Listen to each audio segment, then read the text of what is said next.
So anyway, pakunti-kunti na lang yung ating battery. Hindi ko alam kung nagre-record pa to o nakaka-record pa to ng audio. Sana meron pa. So at the end, ay manamulat din siya sa katotohanan na gano'n nga. Kung continuous niyang babayaran ay gano'n yung parang nangyayari ay iba-black me pa rin siya. Maglalaki at lalaki yung gastos din kasi. So yun, parang may naisip siyang paraan na i-dispatch yung lalaki. Dinerailed tayo. Na-derailed yung alam niyo yung naparad yung moving derailed.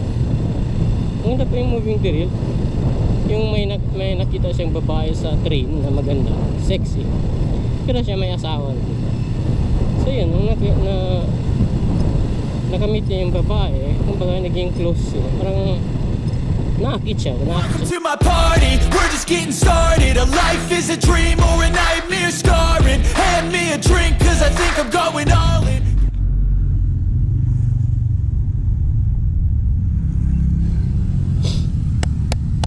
Video to.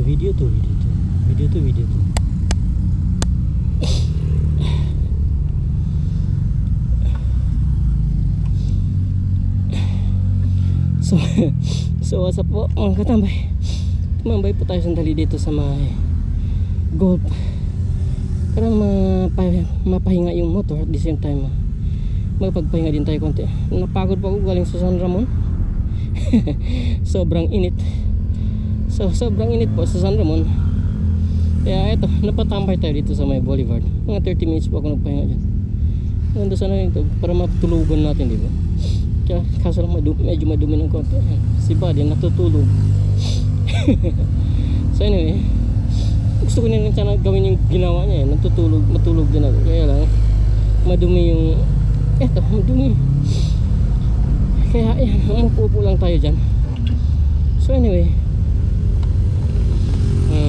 pawin na nga tayo ngayon kasi kanina pa tayo tumatambay dito.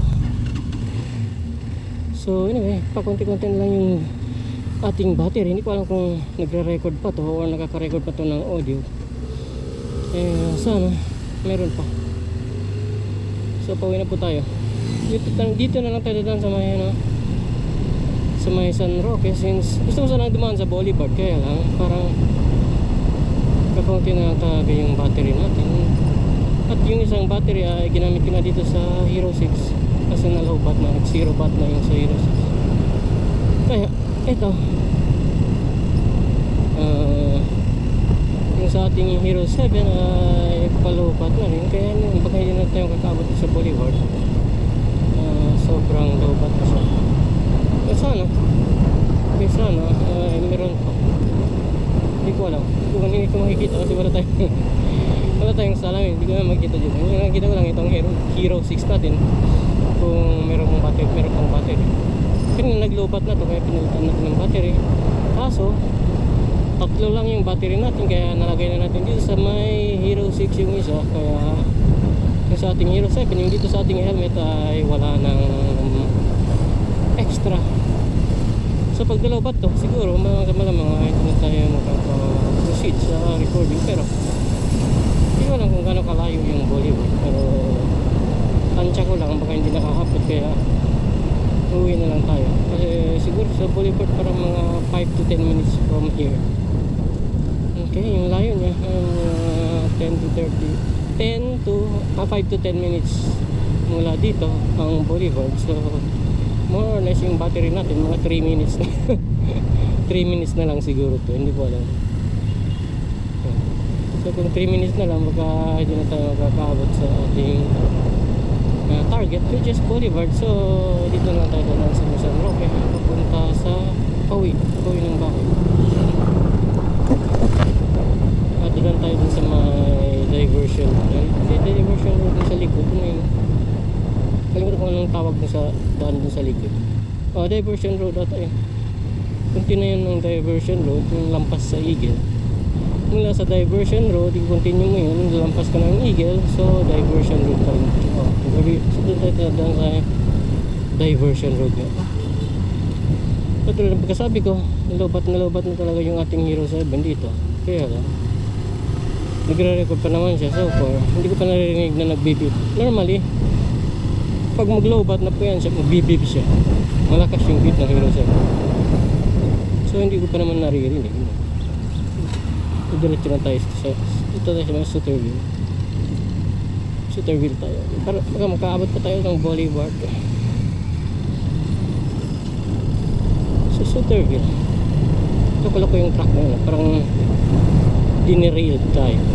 Na-derailed yung alam niyo yung naparad yung moving derailed. Ang ganda pa yung moving derailed. Yung may nakita siyang babae sa train na maganda, sexy. Pero siya may asawa. So yun, nung nakamit niya yung babae, kumbaga naging close sila. Parang naakit siya sa babae. So yun, naging close sila hanggang sa araw-araw. Kikita nga sila sa train. Kasi sabi ng babae, yun ang sinasakyan niya. Tapos hanggang sa, yun na nga, naging close sila, naging girlfriend niya. Kumbaga, kahit na may asawa siya, kumbaga ay nagtataksi siya sa asawa niya. So, ilalaki po siya. So, yung babae, yun na, yung nakita niya sa train. Hanggang sa one day, niyaya siya ng babae. Sabi niya, yun na, niyaya siya mag good time sa isang hotel. So, yun. Nung niyaya siya na mag good time nga, to make the story short, kumbaga, ay nakikita silang motel. Tapos, parang na-scam sila. Kasi na-hold up, may nang-hold up sa loob. Tapos parang na-rape yung babae, ganyan, etc. Tapos siya, nabugbog siya, etc. ganyan. Tapos, yun nga, parang ganun nga yung nangyari. Tapos, the next day, hindi niya nakita yung babae. Tapos parang may video. Okay, may video na binakita sa kanya yung pagpasok nila sa motel, ganyan, etc. ganyan. Na in short, na blackmail siya, blackmail siya ng hold upper, ng presumably yung hold upper na hold up siya nila sa motel. So at the end pala, yung hold upper na yun ay kakuntsawa ng babae. Okay, in short ay drama lang nila yung pag-rape na yun, etc. At yung pag-meet nila sa train ay talagang sinadya pala ng babae. Okay, kumbaga siya sa target. Okay, so ganoon na yung nangyari. Kaya mag-ingat-ingat po tayo kung halimbawa makita kayo ng magandang babae. Mag-ingat-ingat kayo, baka ma-derailed kayo. Ma-derailed kayo sa inyong target or whatever. So mahirap na. So yun nga, nagkabulila buhay niya. As in yung hold upper, presumably yung hold upper na yun ang nanggagaan sa kanya, diba? Ni-scam siya, pinapadalan siya ng blackmail letter, whatever ganyan. So nagbabayad siya, kasi nga ayaw niyang malaman ng asawa niya na may kalupot siyang ginagawa or nagawa, diba? So hindi niya pala alam na yung babae pala ay kakuntsaba ng hold upper na yun, which is parang boyfriend nata ng hold upper na yun, yung babae na hindi niya alam. So in short, parang ginago siya ng babae na hindi niya alam na scam pala siya. So at the end ay manamulat din siya sa katotohanan na gano'n nga, kung continuous niyang babayaran ay gano'n yung parang nangyayari ay i-blackmail pa rin siya, maglalaki yung gastos gano'n. So yun, parang may naisip siyang paraan na i-dispatch yung lalaki.